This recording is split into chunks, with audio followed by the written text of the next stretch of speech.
This is the Greg Bedard Patriots Podcast with Nick Cattles. He is Greg, I am Nick, and we are part of the CLNS Media Network, as most of you know by now. This episode is brought to you by Prizepicks, largest daily fantasy sports platform in North America. Download the app today. Use code CLNS to get $50 in lineups after you play your first $5 lineup. Oh boy. We got to dig into this one. I'm not sure that either of us are in love with the idea of talking about this football game again, but here we are. We've got to do our responsibility. You know, we've got to take care of our responsibilities and tell the people what the hell went wrong during that game on Sunday. But before we get to the game breakdown, let's get to some of the news that came out on Tuesday during the press conferences, Greg. Drake Maye needed a shot, a pain injection before the game, apparently. He said that he doesn't need surgery. He just needs rest. Does any of this change the idea of what you thought he was going through? Nope, not one bit. And in fact, I'm just going to state for the fact that this is the last time I'm talking about Drake Maye's shoulder, like forever. Okay. And look, it's worthy of discussion. Okay. But I circle back with people on the Patriots, both post game and then the last couple days, to gauge where they were as far as, did it affect them in the game? Was it worse than you guys let on going into the game, which I think we would all understand as gamesmanship and all that. And I said going into this, it's possible that these people are lying to my face. I could tell you that all of them, again, said the same thing in the aftermath of the game. He's fine. It was not an issue. I was told he threw the ball tremendously at practice during the week. I talked to Dr. Jessica Flynn, who occasionally contributes to BSJ. She's really good at what she does, to get a sense of, all right, he got a shot. What does that mean? And how might it affect him and all that stuff. And right. Know, she had watched the game. And she said, like, look, it's not a big deal. And it's not like you're getting a shot like into your shoulder so you don't feel your shoulder. That's not what it is. What it is a shot in the AC joint, which is basically like the very tippity top. You get a shot in there. It's very small, and it's just for that area.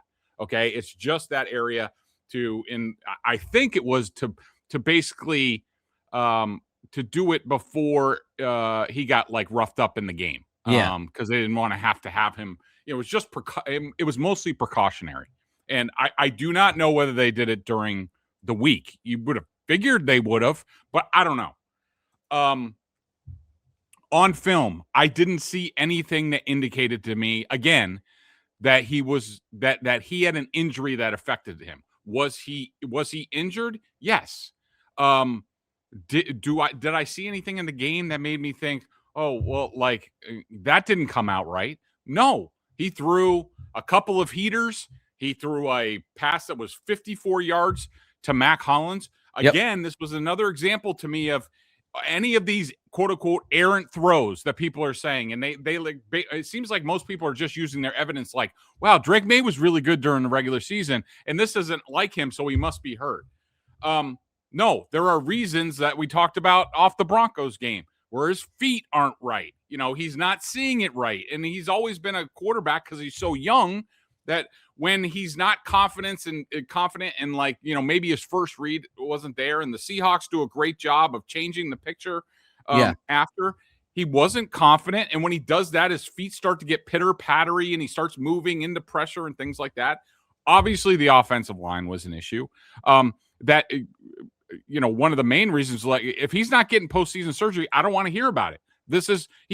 Maybe he wasn't 100% healthy, but after 21 games, he was football healthy. I can't find one person in the building who's like, he was really beat up more than you guys know. And thing is, like, there have been no leaked reports. Normally what happens, it's these guys like Mike Silver, who had a dinner with Mike Vrabel on Monday night of Super Bowl week, where I'm sure Mike Silver asked about the quarterback. And if there was something, Vrabel would be like, hey, don't write this till after the game, but the quarterback's really toughing through something, right now. There are a bunch of other reasons that I can give, but the bottom line is I don't take anything back. I think he was I think he was certainly healthy enough to play. I don't think it affected him on the field. If they had to play last Sunday, would it have been an issue? Yes. But again, part of when I first talked about this was there's 2 weeks until the game. And so Felger can keep talking about it. Dakota can keep calling into Felger and Maz to harass me about my sources and things like that. I don't take anything back. I stand by my reporting. Sam Darnold, nobody's talking about. Sam Darnold was limited all week before the NFC Championship game with an oblique injury, gets shot up, goes out there, balls out, gets them to the Super Bowl, and he's a Super Bowl champion. And I'm not going to sit here and say, and I'm not, I know there's a viral clip that went out about me yesterday on Felger and Maz, and I wasn't saying that Drake Maye wasn't tough enough or that he needed to sack up. It was in response to Felger saying, he thinks the Patriots believe that he was healthy enough and Drake Maye doesn't think he was healthy enough, something along those lines. And I said, what if that's the case, and I'm not saying it's the case because I don't believe that, then my advice is, sorry, Drake, this is the way it's going to be, especially as a scrambling quarterback and you're taking 21 sacks in the postseason and all this stuff. This is the way it's going to be. You're never going to be 100% healthy. Next year, it might be a sore elbow, by the time you get to the postseason. Guys play with this stuff all the time. You have to find a way to play with it. And again, I'm not saying I'm criticizing about any of that because I think it was, the offensive line in Seattle, and he got overwhelmed and he got sped up and like all that stuff. And it happens. It happens to the best of them. Happened to Tom Brady from time to time. So the bottom line is, I don't want to talk about Drake Maye's shoulder anymore. It was not a reason why he played the way he did on Sunday. And that's the bottom line for me. All right. I know there are some national people, Nick Wright, out there saying the Patriots should be punished in some kind of way by the NFL for listing Drake Maye as a full participant. Do you think they played around a little bit here, listing him as full, or no? He was out there. He took every rep. It is what it is. He just took a shot before the game. So you list him as a full participant because he was a full participant. I have no issue with what they did. And I think that Vrabel and May from the beginning told the truth about this. And just because he got a pain-killing shot before the game, doesn't change anything. It doesn't mean that his arm was barely hanging on. He doesn't need surgery. He just needs rest. That means it's probably a grade 1 AC joint sprain, which is a football injury that a lot of guys get. But no, as far as the injury front and any shenanigans with the injury report, I have no problem with Drake. I mean, he was still technically on the injury report. He just didn't have a designation for the game because he was going to play. And, unless there was some injury during the game that took him out of the game, the more that the Will Campbell situation to me, and you probably looked this up because you're good like this, but I don't really remember Will Campbell being on the injury report since he came back from the knee injury. And the way he talked yesterday, that's the only thing I sort of question. He should have been on the injury report every game as probable with a knee injury. But I don't think that they did that. So no, on the Drake Maye front, I mean, no. And I've heard some, gamblers calling in, they're crying about the injury and Drake Maye and all this stuff. Yeah, you're a degenerate. Yeah. Let me go get pickets and go outside the league office for you. All right, so you mentioned Will Campbell.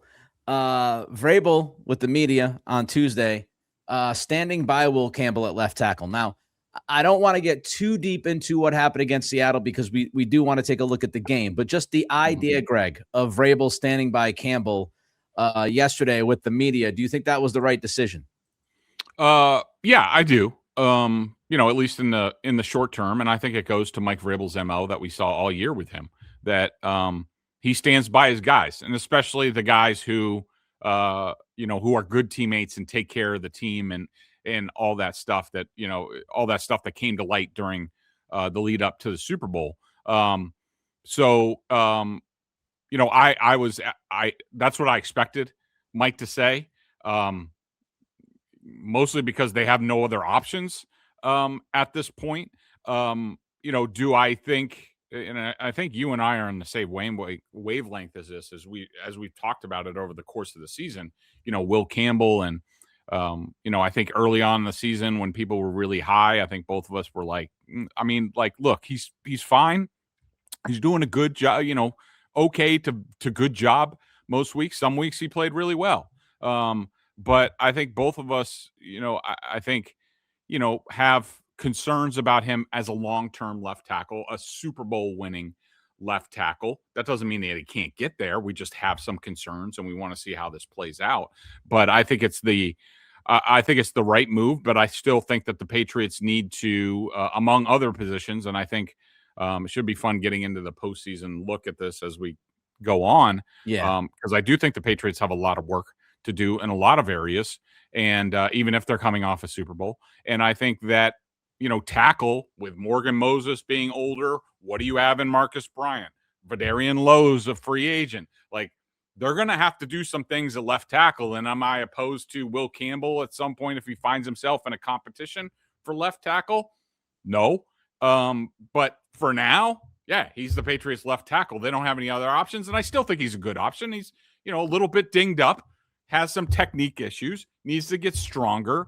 But, he's going to be, I think he's going to be a good player in this league for a long time. I think the best way, because I've said a couple of things here, and I think people can get a little confused because, reading comprehension, listening comprehension is not the best in 2026.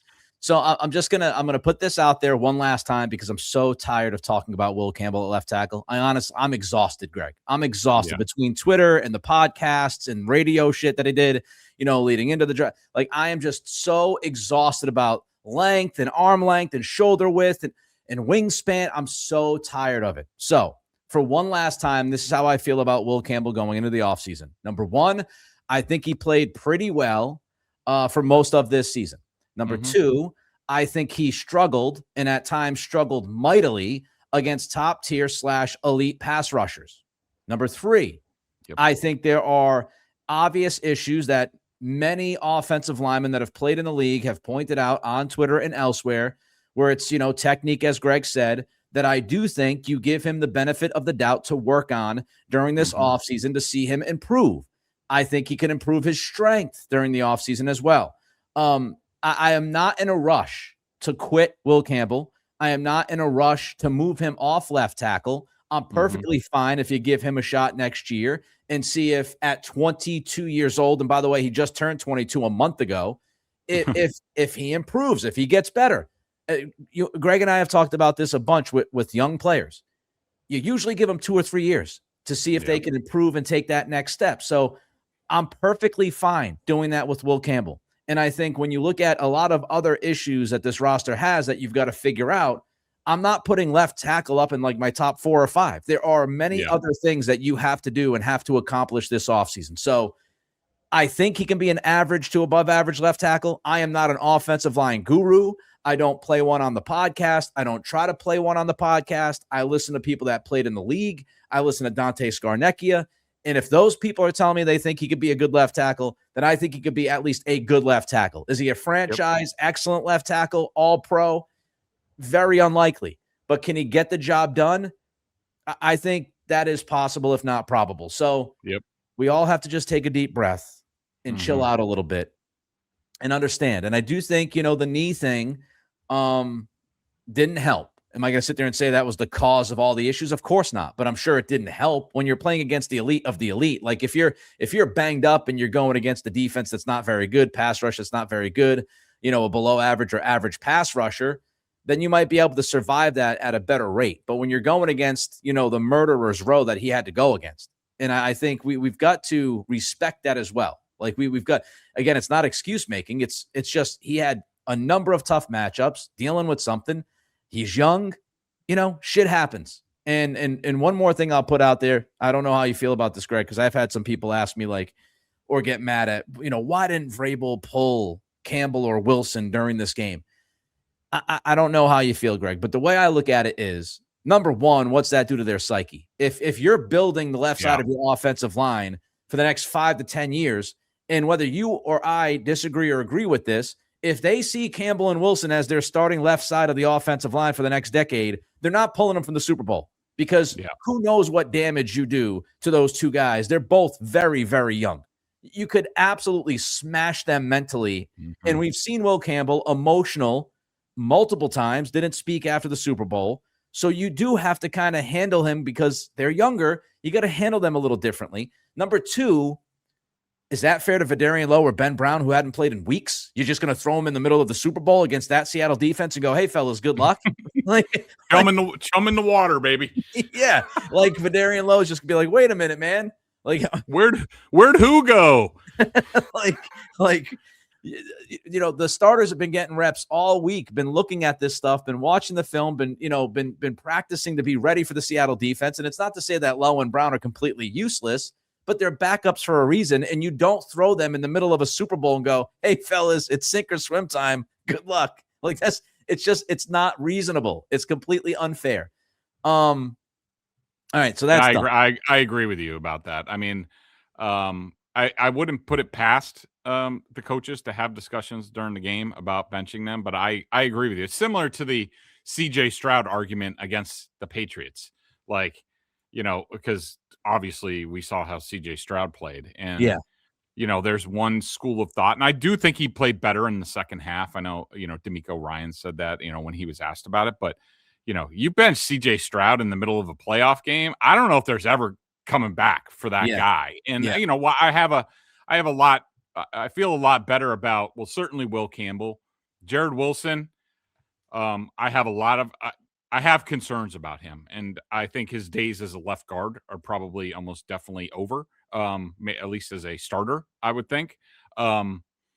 Because that's been a place where they needed to upgrade. If this team needs to get a running game going, like they need a real left guard that's gonna, kill people and bite kneecaps and all that stuff. And that's just not Jared Wilson. He's like the nicest kid in the world, and he's a good football player, but yeah, he's not a guard. And but I think those guys would have been fine if it did happen. But I agree with you. All right, one last thing before we start getting to the breakdown of this game and what we saw. No decision, according to Vrabel, on the defensive play caller just yet. He said they're going to take some time working through this. How do you think that shakes out, Greg? It's a very delicate situation. We know Terrell Williams, thankfully, is cancer-free, which is awesome. But, he's a guy who just went through cancer treatments. There's a lot on the plate when you are a defensive coordinator working 70, 80-hour weeks. You also have Zach Core, who did a tremendous job for the most part. You want to talk about being thrown in the deep end. I mean, I thought he was terrific given the circumstances. How do you think this all shakes out?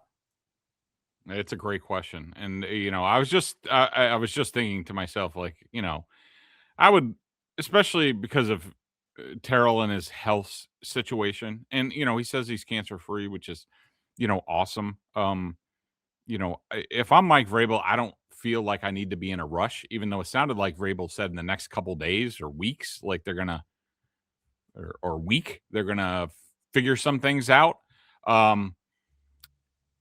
Just judging off of what I know about Mike Vrabel, I think Williams gets his job back. Yeah. As far as who calls plays, I think we could see like co-defensive coordinator type of situation. Who calls the plays? But I think the bottom line is, I think Williams gets his job back. I think that Vrabel's one of these guys who doesn't believe, at least on the field stuff. And we've seen it at times. We talked about, Will Campbell coming back, and, Ben Brown was playing well instead of Jared Wilson. And those guys always went straight back in the lineup. I just don't think Vrabel believes in guys losing their jobs due to injury or health. So, and there's a reason why Mike wanted Williams as his defensive coordinator in the first place. And so, at the least, I think it goes back to the way it was, before the health scare. And I think Williams gets his job back. Yeah, I mean, it'd be pretty brutal if Williams is up to it and feels like he's up to it. It'd be pretty brutal to turn around and go, "Sorry, man, you lost your job because you got cancer." Like that. I don't see it happening. All right, before we get to the game, Greg wants to tell you about Prizepicks.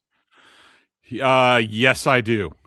Shoot your shot on Prizepicks and get $50 instantly in lineups when you play your first $5. That's right. Prizepicks is now giving you $50 in lineups when you sign up and play your first $5. Prizepicks makes every dunk, every dime, and every board that much more exciting. What's a dime? Is that like a pass or yeah. like Pass? so don't miss the chance to get. I thought it was a basketball thing. I was like, yeah, I'm sort of out of touch on basketball. But anyways, so don't miss the chance to get started on America's #1 app for sports picks. I love sitting down. I assume, I haven't looked, but I'm assume there's some Olympics in there that I would like to get involved with the hockey with Team USA starting tomorrow. That would be pretty cool. Get some Chucky McAvoy and his messed up face on my list. But I love sitting down. I can't wait to watch those games and the events and put my money where my mouth is. Prizepicks is simple to play. Just pick more or less on 2 to 6 player stat projections. If you get your picks right, you could cash in. Picks from all your favorite sports, anything from basketball, baseball, hockey, UFC, soccer, college basketball, tennis, golf, esports, and more. Prizepicks now has early payouts. If your player gets off to a hot start, you now have the option to cash out those winnings before the game even finishes. Download the Prizepicks app today and use code CLNS to get $50 in lineups after you play your first $5 lineup. That's code CLNS to get $50 in lineups after you play your first $5 lineup. Prizepicks, it's good to be right. Don't forget to subscribe to the podcast, like, and leave a review. Watching the show on CLNS. If you're doing that, go ahead and hit that like button and subscribe to the Patriots Press Pass YouTube channel as well. And please make sure to turn on your notifications so you know the instant a new video drops. And don't forget, BSJ, $50 for the year. I think it's going to be a very, very busy offseason for this Patriots team. Greg Bedard, Mike Giardi will have all the coverage for you. Again, BSJ, $50 for the year. As soon as I take a nap. as soon as Greg sleeps for about 3 straight days. All right. How bad was the O-line, my man? It was brutal. It really was. Just in general, I mean, just to start at the top. And by the way, shout out to, there's this guy, I think his name's Chuck something on Twitter. Chuck something. I don't think Chuck Fit or something. I don't know, some Chuck B Fit or something. But shout out to that guy who's obviously a pod listener. And like one of the first tweets I got like after the game and the next day was, man, you and Nick's prediction really wasn't close, was it? And I didn't even answer it, but I'm just like, thanks, genius. Yes, I mean, obviously. But like Will Campbell says, you can't let one bad performance mar a pretty good season. And I had a really good postseason. And let me say this in defense of us somewhat here. Neither of us were confident that the Patriots were going to move the football consistently. We were not in love with the idea of the offense. Did we think it was going to be as bad as it was? No. But I think I speak for myself, but I think you said the same thing. Like, we were going off the idea that the Patriots would turn Sam Darnold over a couple times. Yep. And that would lead you to 7-10 points relatively easy with a short field or maybe even a defensive touchdown. That was the entire premise of the football game, which was neither offense is going to do great. And the Patriots defense will turn that quarterback over a couple times. Maye won't turn the ball over a couple times, and ta-da. So I know we can look at the final score and be like, oh, it's a blow-up, blah, blah. But really, I mean, the offense, we'll get into it, more here, but the offense was worse than we thought, but we didn't think it was going to be great. And we thought the defense would play well, and I thought the defense played really well. So, it is what it is. It is what it is. So, but just in general at the top, I just want to say, like, look, credit to the Seattle Seahawks. That team was better than a lot of us really realized in all 3 phases of the game. And in all 3 phases of the game, the Patriots got dominated. And like, look, the output of the Patriots defense was good. I did not think that their execution was on, especially up front, because I thought the back end was really good for the most part. Really, really good. But, remember, coming in, I think, the first 3 playoff games, or at least the last couple, between the defensive line, the defensive tackle, and the edges, I was grading those guys 5 out of 5 in every single playoff game. They were playing awesome and dictating the game and really winning the game for the Patriots. And that just didn't happen in this game. I mean, they were fine and the end result was fine. And I think half of it was Sam Darnold really not being good in the game. If he was good, if he was NFC Championship good, they probably win that game like 40-7. All right, let's not go down this road. We're going too far down the road with the defense. The offensive line. Okay, Let's reset. sorry. It's my fault. It's my fault. Reset offensive line. How bad were they? They were awful. They just got completely dominated, in just about, every way. The Seahawks were just a lot better. They couldn't block them. Started from the very first snap with Will Campbell getting walked back into Drake Maye's, lap. Will Campbell was awful. He was. I have him for 11.5 pressures. Just as comparison, the most that I had for DeMontre Jacobs last year was 6.5. So just an all-time terrible performance. Jared Wilson wasn't much better. Morgan Moses was surprisingly really not good in this game. Bradbury had issues. Owenu, he was the best out of them, but he still gave up a sack, a hit, in a hurry, and which is a lot for him considering how he played down the stretch. But they couldn't get anything going in the running game. Couldn't run inside at all. Couldn't pass block. Seattle's bringing these blitzes, and I think it's multi-layered on why they didn't have answers for him. But guys aren't running hot routes, and Morgan Moses isn't blocking Devon Witherspoon coming in. It was awful, and the game was basically lost there with the Patriots offensive line because of the effect that it had on the quarterback. All right. I got to ask you a question. I'm sure this is something we'll maybe dive into deeper as the offseason goes, but how much of the offensive line struggles should be put on Doug Marrone and that coaching staff, the offensive line staff? Because, you could argue, Greg, that Campbell and Wilson did not show a ton of improvement. I mean, Jared Wilson showed like he was getting a little bit better than the injury. It feels like it was a backtrack after the concussion. So you have those questions. I don't want to get too much into, conspiracy theories, but I did have someone reach out to me to my Patreon page, and they showed me like a TikTok video of somebody showing replays of Jared Wilson, and seemingly he was looking at the guy he was supposed to block on every single snap. And the person was making the argument like that was the tell. That was a huge tell because Seattle could go off that, and they knew what gap to hit because if Jared Wilson is looking to his right before the snap, he's going to block the guy to his right and everybody else on the O-line is looking straight. So that's out there. How much do you put on Doug Marrone? Well, it's hard. I don't want to criticize these guys because I think, on the whole, they did, a lot of good work this year. I mean, I think right. Bradbury played at the level that he did, which, remember, Bradbury was one of my biggest question marks and biggest fears on this team coming into this. And Michael Owenu went from sort of looking like 2024 Michael Owenu early on in the season to, in the all-pro discussion, Pro Bowl discussion by the end of the season. And Morgan Moses had a great season. Obviously the tech, let me put it this way. Just physically, I think that Will Campbell and Jared Wilson are not, ideal. Plus, they're rookies. And, so I think that most of their struggles, especially Wilson this year, was more about just, physically, he's an undersized guard. Will Campbell's an undersized left tackle. And, both of them missed time. So I'm sure that didn't help in terms of their technique development over the course of the season. So, I think in the grand scheme of things, and again, we just can't look at the Super Bowl and in the postseason and be like, these guys aren't good enough and the coaches didn't develop them. I think they came in with a certain skill set, a certain ceiling as rookies, and I thought for the most part they played there. Just they got beat by better players when it came to the postseason.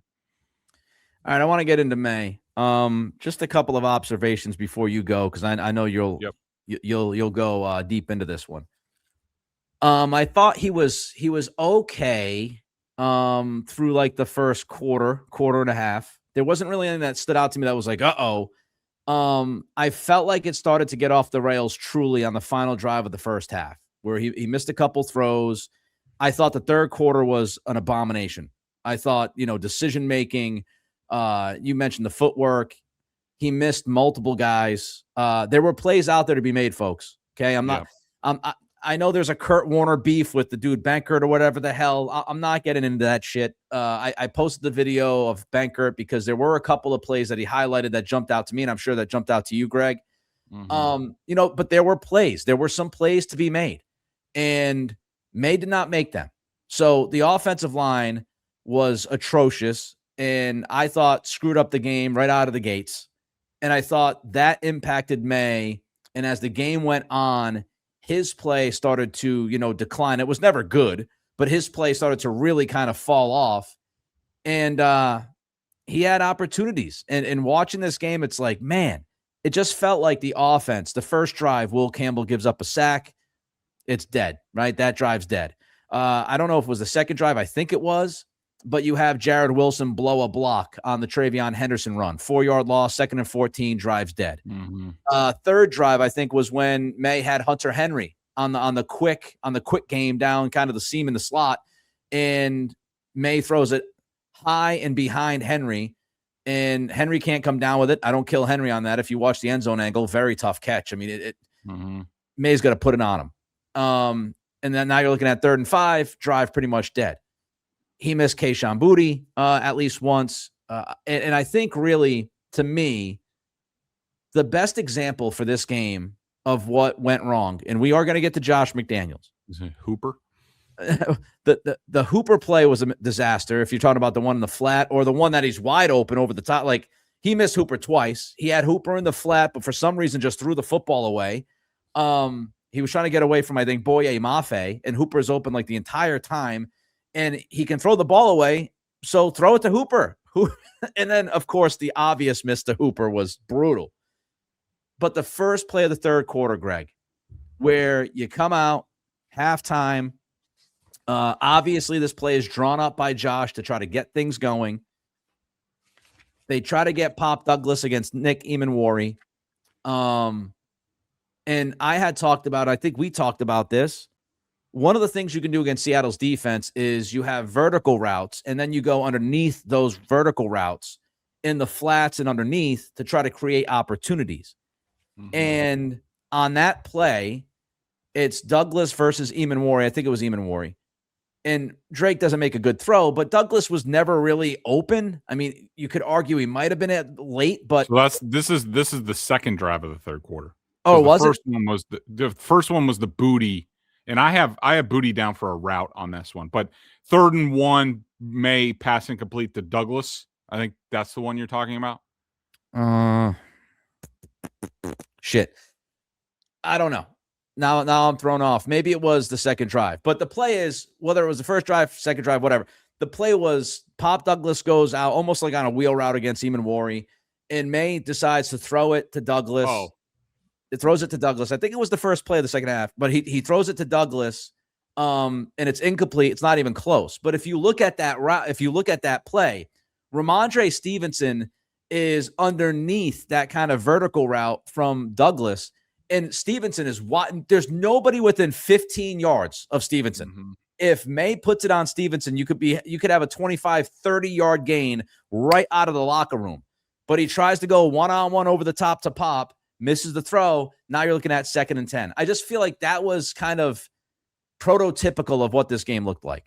Yeah, no, I agree. And, as far as the Maye discussion, and, I'm sure we're going to talk about McDaniels, but, I just think in general, I think the approach in this game, and whether McDaniels told him or not, I'm knowing Josh's history and playing against, and I think they knew that they were outgunned offensively. I mean, look, they have been the whole postseason. It's been a struggle like this, people talking about Drake Maye's shoulder and this and that, and like being critical of this and that. This has been the whole postseason. When they played really good defensive, to me, they've just gotten exposed about like they have weaknesses on the offensive line that smart coaches are going after. They're going up against elite pass rushers. They're going against good secondaries that change the picture. And, they're clamping down on certain people like, Diggs and Hunter Henry are on like on a milk carton in this postseason. But I think that like I think going into this, like the approach should have been like, Drake, at least for a while, Drake, just take the check down all freaking day. Like, we got these guys. If Hunter Henry or Hooper's like chipping and they're coming out, like that stuff was open like most of the game, let alone all the accuracy issues, which to me came from, that we've always seen with Drake Maye with his feet. He starts to get happy feet and he starts moving up and moving around sometimes when he doesn't need to. I definitely do think he saw ghosts at times, which look, this happens. It happens to all. I've seen Tom Brady play this way. But just in general, look, Drake Maye did not play well. And the offensive line is number one to me. Drake Maye is number two. And also, and this might be more the McDaniels discussion, but I hear a lot of people about like, oh, well, you need to do this and you need to move Drake here and you need to do that. Okay. Nick, answer me this. Who was the best quarterback against the Seattle defense this year? Matthew Stafford. Where does he play from? Pocket. Like, and we watched the NFC Championship game. We talked into it. Going into this game, one of our keys to the game was Drake Maye needs to play like MVP Drake Maye. He needs to play like Matthew Stafford. And, I saw Kyle Shanahan on the pregame show, and that guy, for all the McDaniels criticism that I'm hearing, like Kyle Shanahan, who's pretty damn good at what he does and knows Seattle because he plays them twice a year. He's like, I don't know why you want my expert opinion. We haven't scored a touchdown off them in the last two games. Yeah. And, he perfectly illustrated that, what Seattle does on defense, like as a quarterback, like you want to hold the ball. You either got to be like really early, throwing anticipation throws, layering the ball, throwing guys open, or because if you hold it, the chances are the rush is going to get home, and screw you up. And like all of that was an issue. Like for whatever reason, Drake Maye turned. There were plays when they were blocked.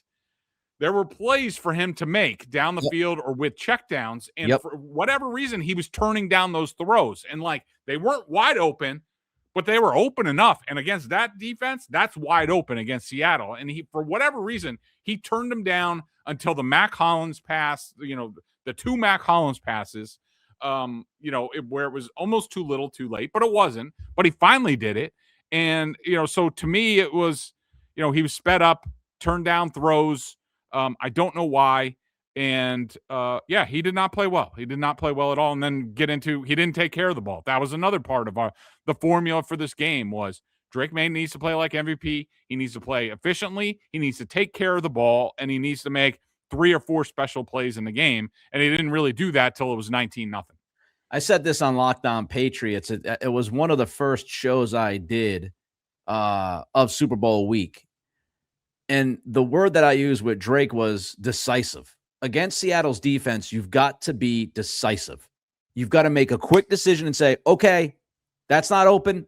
I'm throwing to the flat. The Pop Douglas play, I looked it up, by the way, it was the first play of the second half. That's one of those things, right? You could either try the very, very difficult and float it perfectly and beat Amenwari, who looks like he's got pretty decent coverage on Pop, or you see Stevenson underneath and just dump it to him and let him go to work. And he's probably going to get 20 yards and you move the chains. And so I just thought there was a lack of that. And that's why, look, when we predict games, when we go through, we say, all right, this is what has to happen. I mean, we could sit there all day, and Greg and I talked about, you can get Seattle deep.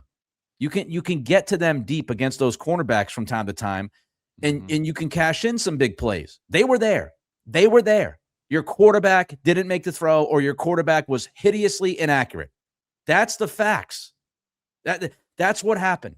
So, it just, to me, the offensive line again out of the gates was awful. They screwed you up from the very first second. And then Maye gradually declined and fell off a cliff. And then I would say Josh McDaniels did not help. I'll ask you first, and then I'll get my rant off my chest. How much criticism would you give Josh McDaniels for this game? Look, the way that it went, I mean, he should get some. The way that I view offensive coordinators and,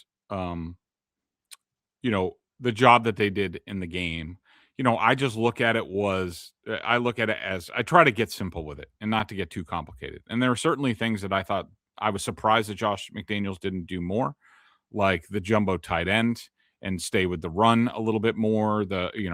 Even putting Westbrook back there, was successful on, I think it happened like one time, and I'm sure you're going to get into this stuff because that's the kind of stuff that you like. But in general, I just try to look at it simply. Were there plays to be made out there?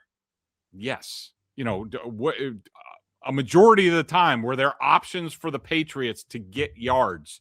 And what was that's the biggest thing. Were there opportunities? And when I have Drake Maye for 9 minus throws in the game, I mean, which is a truckload for him. I mean, give him 9 more completions, 4 or 5, 4 in the first half, 5 in the second half. Things look a lot better. Drives sustain. You keep Seattle on the field more. Guys blowing block, like you said. They get the. Here's my thing about McDaniel's criticism. These are the third downs that they faced in the third quarter. So they changed a little bit at halftime. And I asked Rabel about this after the game, about like what his discussions were with Josh, and he basically answered like, I thought we got off to a really good start in the second half. And let's also remember that especially with a long halftime, the head coach, like if Josh isn't doing something enough, the head coach certainly has the ability to be like, we need to do this more. We need to scrap this, like all those things. And not a ton changed, but they started to go more on the edge. I think they played Henderson more just because they were at such a speed deficiency against the Seahawks that they were trying to get any speed that they could on the field. But they get the 3rd and 3, incomplete short left to Booty. To me, that's an execution issue. So in the first half, it was they kept having these humongous negative plays that were screwing everything up. And against the Seattle defense, like you're done. You're done. It's not the Jets or the Dolphins out there. Second drive, 9 yards to Henderson. Henderson gets no gain on second down because, the blocking wasn't great. But come on, Travion, like find a yard in there. Do something like that. We know that's been an issue all year. Then they get the 3rd and 1, pass incomplete to deep left to Douglas. I think that's the play you're talking about where Maye throws a back shoulder, which, wasn't a terrible idea. But like you said, other options. The next drive, 3rd and 4. Now they're getting into 3rd and manageable. Okay. Maye incomplete short middle to Booty. That was a Witherspoon. Blitz. Yep. Campbell gives up a hurry. Maye makes a bad pass to Kayshon Boutte. And then the next drive that bleeds into the fourth quarter. Oh no, it is still the end of the third quarter. You get the strip sack where Michael Wenu gives up the initial pressure. Yep. It's 3rd and 6, which is somewhat manageable where they've been, and they just couldn't execute plays to sustain drives. I thought the plays were there. It wasn't a case where I was just like, man, they have no hope. Like they have no answers. Josh has no answers. I thought there were answers out there for them. And I thought they just, didn't execute. Was it great the whole game? Absolutely not. And, but thanks to the defense, they stuck in the game. I thought they had the opportunity to get that score, but they couldn't find any explosive plays in the game. And I put a lot of that on Drake Maye. I thought there were plays there to be made. He didn't make them. But I think, look, it wasn't great for McDaniels, but I thought there were opportunities for the players to execute and sustain drives. And to me, that was more on them than the coaching. I would say the overall assessment I would agree with. By the way, you keep confusing me. No. The play I was talking about was the first play of the third quarter. Shotgun formation, play action. Pop Douglas lines up. He's got Nick Eamon in coverage. Maye throws it. He tries to throw it towards the sidelines, kind of over the top. When he has Stevenson underneath, he misses him. That was the first drive of the third quarter. But they still, as you said. Oh, the first play. Yeah. Okay, I got hung up on 3rd down. Sorry. But they still are there at 3rd and 3. The problem with the 3rd and 3 is that Boutte lost his route against Job. I mean, it was just awful. He Yeah, by the lost. way, one mention of that, how about, and there were so many examples of this in the game, like, we thought the Seahawks interior offensive line was just going to get shoved around, and they basically kicked the Patriots' ass for the most part. Barmore and and then Josh Jobe was a guy that you watched on film against everybody else, and you're like, they're going to roast this dude, and that dude balled out in the game, and like they couldn't do anything against him. He got physical with Booty on that 3rd and 3 and got him out of bounds. And Booty he was dead to rights. And what Maye was trying to do, and by the way, when you look at that play, that's pretty much the only option Maye had on that play on 3rd and 3. He's trying to throw that like little comeback kind of back shoulder route that he's hit Booty a bunch of times. And Jobe shut it down. So tip of the cap there. But you're right. I mean, you do look at the third quarter and 3rd and 2, Maye misses pop. He's open. I also thought that on that play, he had Stephon Diggs against Witherspoon kind of deep. Mm-hmm. And Maye he didn't see Diggs. He saw pop. Both guys were open. He threw the pop. He missed pop.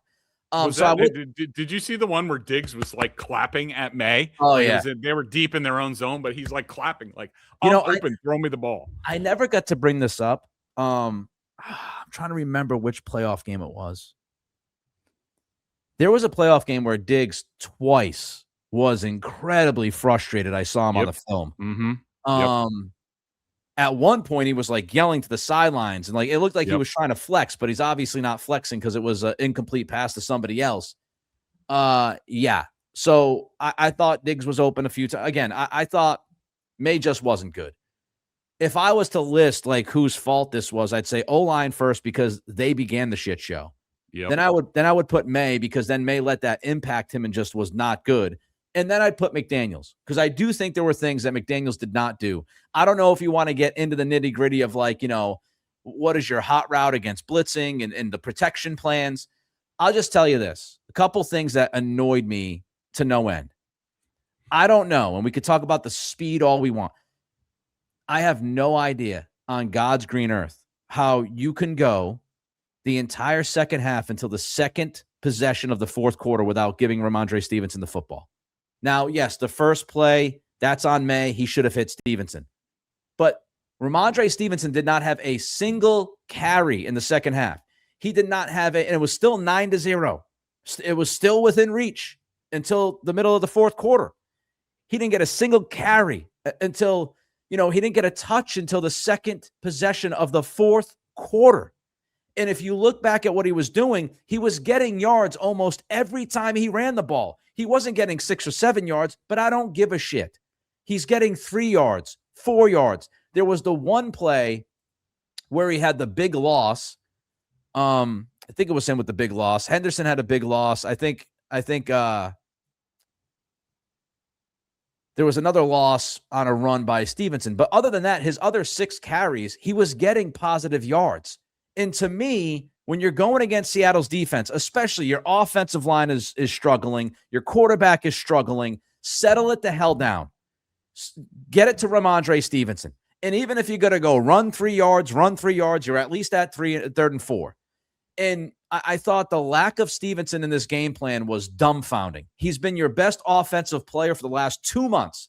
And for him to have a Super Bowl with 7 carries, I think is outrageous.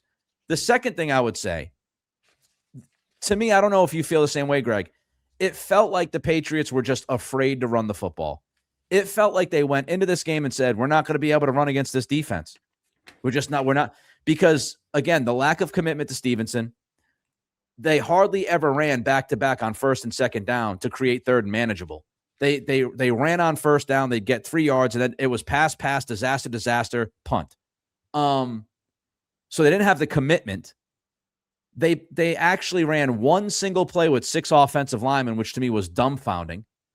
It just felt like they went in saying, we're not going to be able to run the ball. And to me, if you get 3 yards on first down against this defense, that's a win.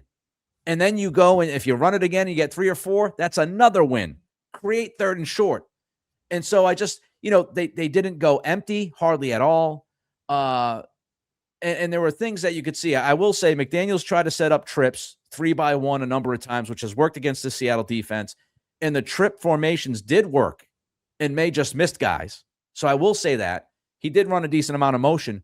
But, I thought the Stevenson stuff, the lack of commitment to the run, And again, the hots and the protections, people are jumping on that. I did not think that McDaniels was great, but I do agree with you on the overall picture.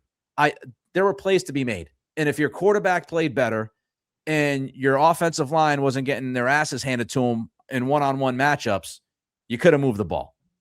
Yeah. I mean, I'll just say, I do think the Patriots had some fear about how much they were going to be able to run against the Seahawks defense. And I think you and I talked about it going into the game that the Rams in passing situations hit them, on a couple of big draws that, was basically the bulk of their, running game in that. And the Patriots tried it. And I do think there was some tell in the running game because, boy, those guys were coming downhill against the Patriots draws. And so I don't know exactly how that happened.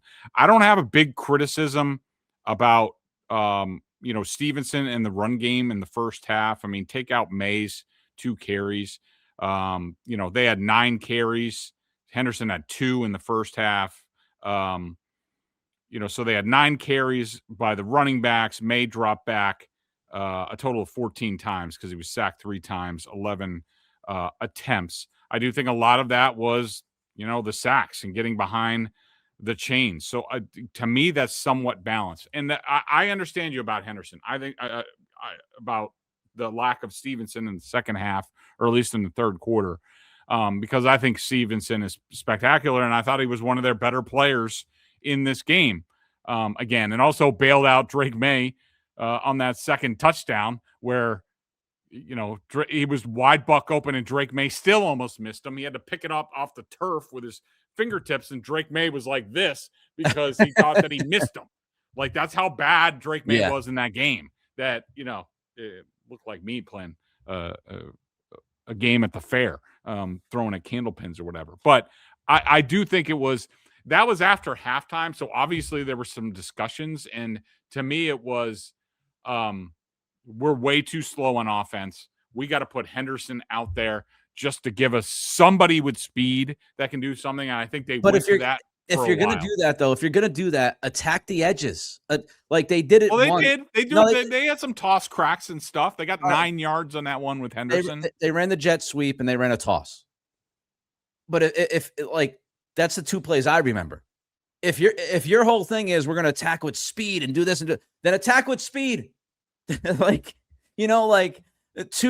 plays to the perimeter is not attacking. It's not. So I did not think McDaniels was great. But again, I think the bigger issues were the O-line and the quarterback. All right, let's get to quickly. This one's going to be a long one. This is an all-timer pod that we're putting together here. But it's a Super Bowl. It should be. Right.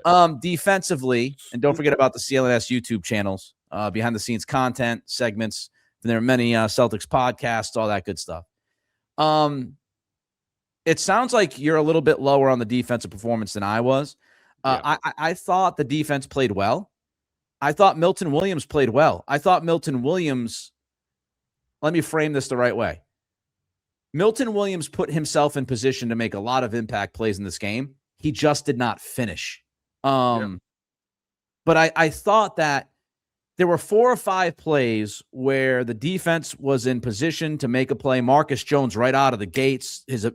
That's a pick 6 waiting to happen. Yep. But I thought overall, man, I can't complain. They were great in the red zone. Again, there were 3 or 4 big time runs by Kenneth Walker, and for different reasons by different people screwing up. But I thought overall they got pressure on Darnold. They shut down JSN. I thought overall they were pretty good, Greg. I don't walk away from this game saying the defense cost them. I think the defense kept them in it.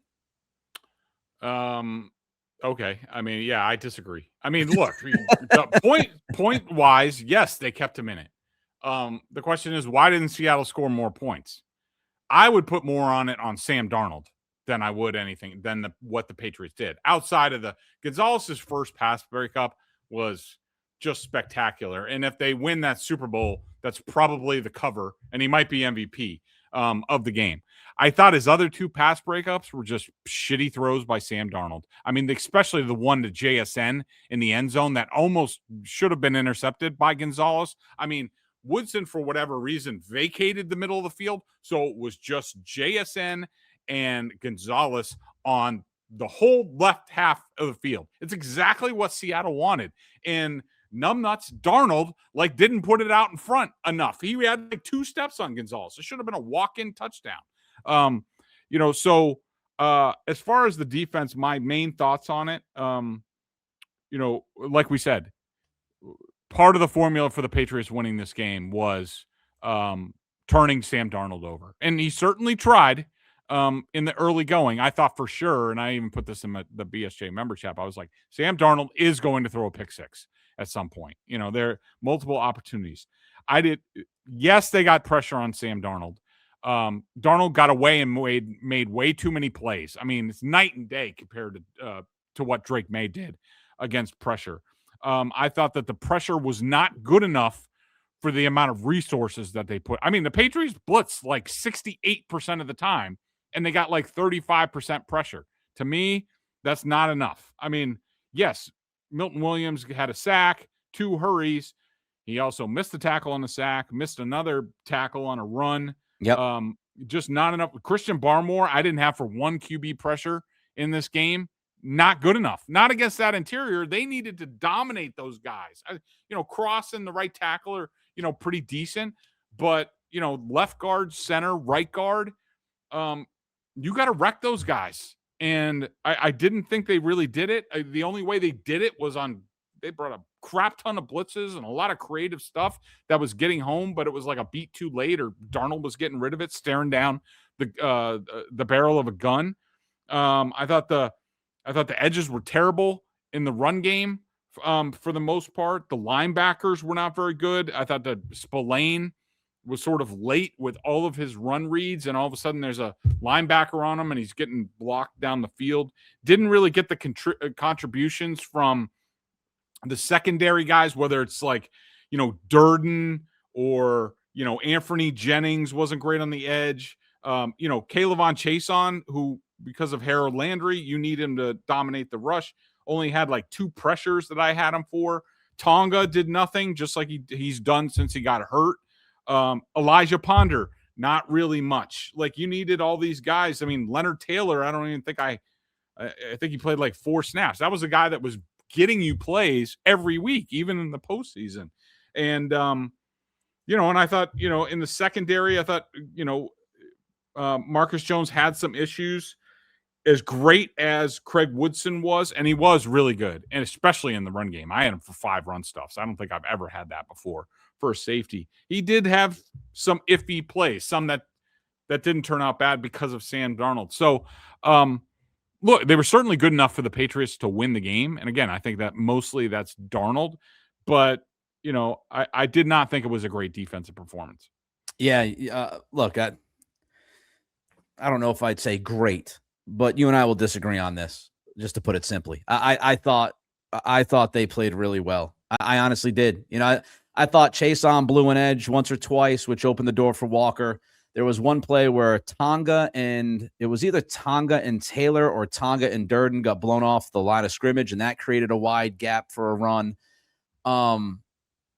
But, again, I'm not saying they were perfect. They were far from perfect. But I don't look at that game and go, man, Sam Darnold was terrible. I thought he was okay. I don't think he was terrible. Now, of course, early on, yes, he put the ball in harm's way, but I thought he settled the more the game went on, and I thought he made plays. Yes, Milton. I only had him for just to tell you, I only had him for 2+ plays. Both of them were in the second half. They were sort of medium-sized throws to Rashid Shaheed, and I had him for 7 minus plays, including 6 throws.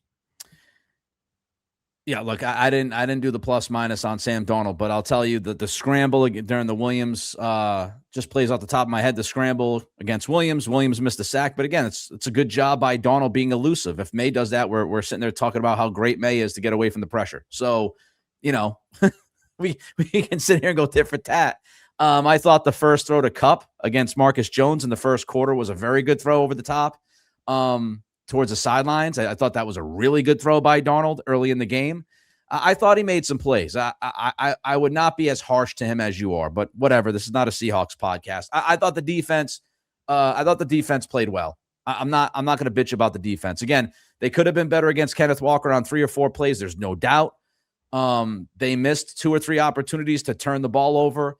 There's no doubt. Some of it was bad luck. Like Chason gets a free rush. He's like a quarter of a second away from hitting Darnold, which would have been no doubt a fumble or a pick or something. And Darnold just gets rid of the football right before Chason gets there. So there was some of that too. But again, I mean, you're talking about a game that was 9-0. Then it was 12-0. They were, I think Seahawks were 1 for 4 or 1 for 5 in the red zone. I thought the Patriots stood up in the red zone. I don't have too many issues with that. All right, Prize Picks. By the way, real quick, what'd you think? Because we did the rankings before. What'd you think of my guy Kenneth Walker? So my rankings going in, my top 3 were Seahawks. JSN was number 1. Of course, he went out with a concussion. In the first half, 3 of Darnold's bad throws I had going to JSN. Kenneth Walker was number 2. Witherspoon were number 3. So I felt I did pretty good on this. Well, I would say Kenneth Walker obviously won the MVP. But I would also say the Patriots did not get the memo. We talked about how he loves to bounce it out. He loves to bounce it out. He loves to bounce it out. and he would bounce it out and get 8 yards, 10 yards, 30 yards. It was like, did you not get the memo? The defense at times is going like getting sucked inside. He's just waiting and being patient, Le'Veon Bell style, and then whoop, bounces it out for 30 yards. It's like, and Jalen Hawkins missed the tackle near the sideline, which would have helped. Would have been a 14-yard gain instead of 30. But all in all, again, I think, look, if we walk away from this game and you're telling me like Josh McDaniels wasn't that bad, but the defense wasn't good, I don't know what to tell you on that. I would say that Josh McDaniels had a much worse day than that defense did, in my estimation. Stop using the scoreboard. I'm not. Prize Picks. Download the app today. Use code CLNS to get $50 in lineups after you play your first $5 lineup. All right, guys who played well, guys who didn't. Let's see. Well, Stevenson, Sweet Bradbury. job, Josh. Way to get him 7 carries, Josh. Solid. Stevenson, I would say Bradbury, even though I've gotten some pushback on that. Mac Hollins for those 2 catches. That's it for the offense. And that about does it. Defense. Barmore, even though it was just against the run. You see, like people like Milton Williams played well, but he also had some errors, like big errors. I can't. Gonzalez, Carlton Davis, I thought had a really good game. Craig Woodson. I want to put on the down list also. And I am going to put on the down list. Am I on the up list right now? Yes. Yeah, let's leave that aside. So down list. Will Campbell, Jared Wilson, Morgan Moses. That's it. Even though, I mean, Hunter Henry did nothing. Diggs did nothing. Poor. I would say I would put Caleb Von Chason in the poor department. Wasn't bad. I would say he was more average, but he needs to be better than that. Robert Spillane, Jack Gibbons, who just blew the coverage on the touchdown. Oh, yeah, on the Barner touchdown. Wolf. Yeah. Marcus Jones, I did not think he had a couple good pass tackles, plus not fielding that punt return. Yeah. Was brutal. Yeah, I thought he had a really tough time against Kupp 3 or 4 times in that game. Yeah. I thought Marcus Jones, he was not as good as I anticipated him being in that matchup. Yeah, absolutely. And Del Pettis, who, the Patriots, they were so desperate, Nick, and I'm sure you noticed this. They were so desperate for anybody to make a play, to give the team a spark, that I don't know if it was the end of the 3rd or 4th quarter, but they played for the punt return. So they doubled both gunners. They didn't rush at all. They set up a right return. They got exactly what they wanted. Maybe not, they didn't take it to the house. I mean, the punt was returnable. Jones takes it, goes around the end. They're about to have 1st and 10 at the Seattle 48. But, of course, Del Pettis blocks a guy in the back, which wasn't even close to the play, and now you're back at the 27. Just keep shooting your feet with, like, double-barrel, like, guns just all over the face, which made me want to go like this, like, when I'm watching the film. Like, that was that Super Bowl. I don't ever want to talk about it again, so we won't. Yeah, that's it. Everybody, I would say be well. but I know you're very upset about this game. You should be. It was tough. It was a tough watch. But hey, you lost to the better team. Your quarterback played like crap. Your O-line played like crap. Your defense had 4 or 5 opportunities to make some big plays, and they didn't. That's what happens, man. Game got away from them. It was close until the fourth quarter. I mean, this was still a game. This was still a game. They had a chance, but they just could not make the couple of plays that they needed to make. All right, that's it. We're out of here. Appreciate every single one of you. Bye-bye.